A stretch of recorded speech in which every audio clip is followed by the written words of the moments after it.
Reporte Fundarredes del 19 al 25 de marzo 2022.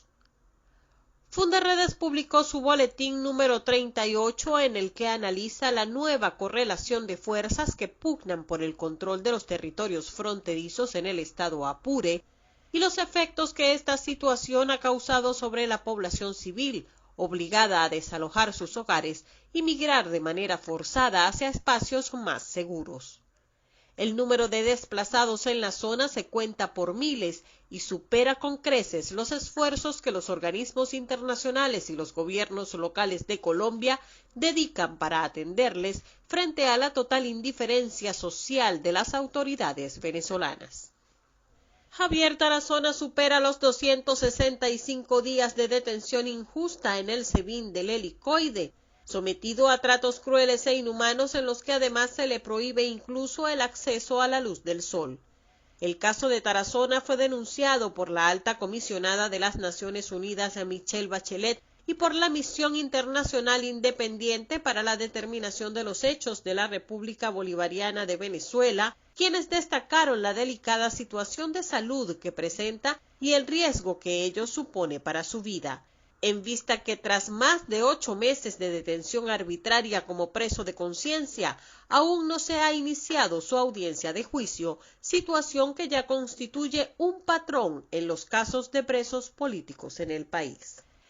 En el corredor fronterizo Apure-Arauca se cumplió un año de los enfrentamientos armados que han cubierto de zozobra a esta región limítrofe, tiempo en el que el conflicto ha sido ininterrumpido. Desde enero de 2022 y según el jefe del Comando Estratégico Operacional de la Fuerza Armada, general en jefe Domingo Hernández Lares, en la zona han sido desplegados más de 10.000 hombres y se han desarticulado una serie de estructuras que sirven de logística y refugio a los grupos a los que denomina TANCOL, terroristas armados narcotraficantes colombianos. Sin embargo, los asesinatos productos de la actuación de grupos armados irregulares se han incrementado de forma significativa, tendencia que también alcanza a los enfrentamientos armados que se registran o bien entre las diversas facciones de las disidencias de las FARC y el ELN entre sí, o por la intervención de los cuerpos de seguridad venezolanos.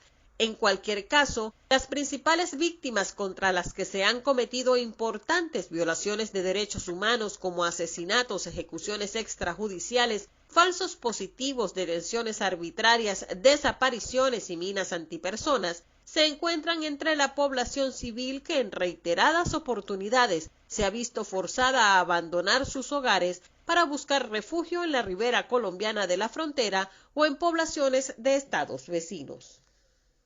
En Amazonas, una disputa entre indígenas y militares terminó con 4 integrantes de la etnia Yanomami asesinados y múltiples heridos en ambos bandos. Aunque las versiones iniciales señalaban que la situación derivó por una discusión sobre una señal de Wi-Fi, testigos aseguraron luego a medios locales de comunicación que la base del problema obedece a la exigencia de oro por parte de los uniformados, quienes pretendían instalar minas artesanales en territorios vírgenes, a lo que los originarios se opusieron, generándose una discusión que terminó en enfrentamiento.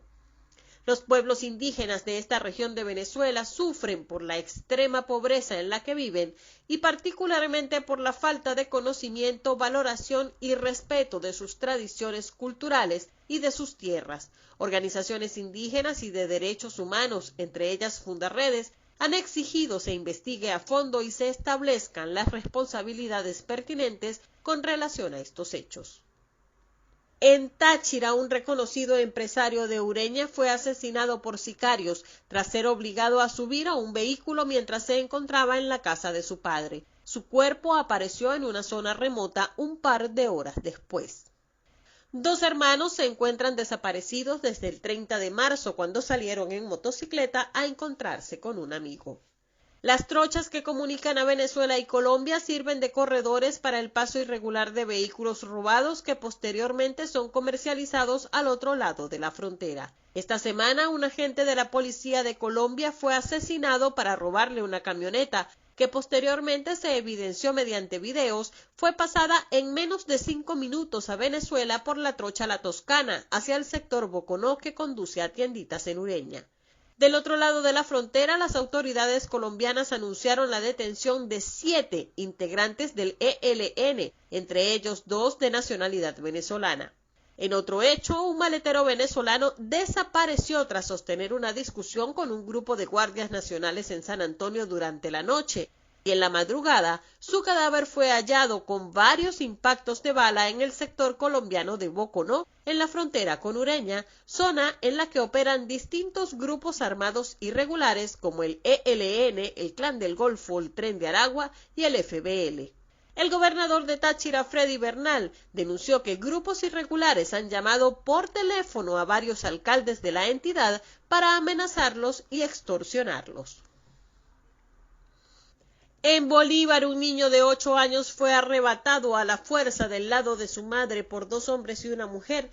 que le secuestraron mientras ambos buscaban alimentos en la sede del Cuerpo de Bomberos de Caroní, en Unare 1. Un hombre identificado como David Chepele habría sido sacado de su casa por varios sujetos armados que posteriormente lo asesinaron. 3 mineros murieron durante un presunto enfrentamiento que tuvo lugar en la mina El Cumi, ubicada en Villalola, adyacente a la Troncal 10.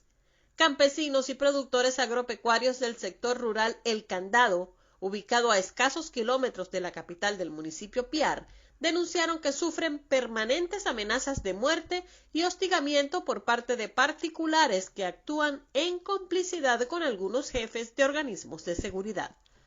En Zulia, hombres armados pertenecientes a una banda dedicada a la extorsión de productores agropecuarios asesinaron a 4 trabajadores de la finca Santomé, en la cañada de Urdaneta, luego de varias amenazas contra los propietarios, quienes denunciaron la situación ante las autoridades sin recibir ningún tipo de respuesta. Fedenaga registra un total de 11 trabajadores de fincas asesinados en circunstancias similares durante el último año.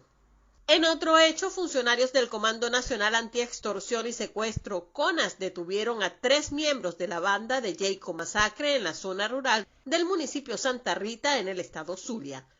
También fueron reportadas las muertes en medio de enfrentamiento con las autoridades de 2 sujetos pertenecientes a las bandas de El Gigi y Adriancito, quienes aterrorizaban a sus víctimas, lanzando granadas y cometiendo sicariatos. En Falcón, en medio de las investigaciones por desmantelar las redes de narcotráfico que desde esta entidad suministran estupefacientes a las islas del Caribe, esta semana fueron decomisadas en diferentes procedimientos más de 500 panelas de cocaína. Un detenido por estos delitos fue hallado muerto en su celda en circunstancias que son investigadas por los cuerpos policiales. Según las autoridades falconianas, durante los primeros 3 meses de 2022 han sido decomisados 1.208 kilos de drogas.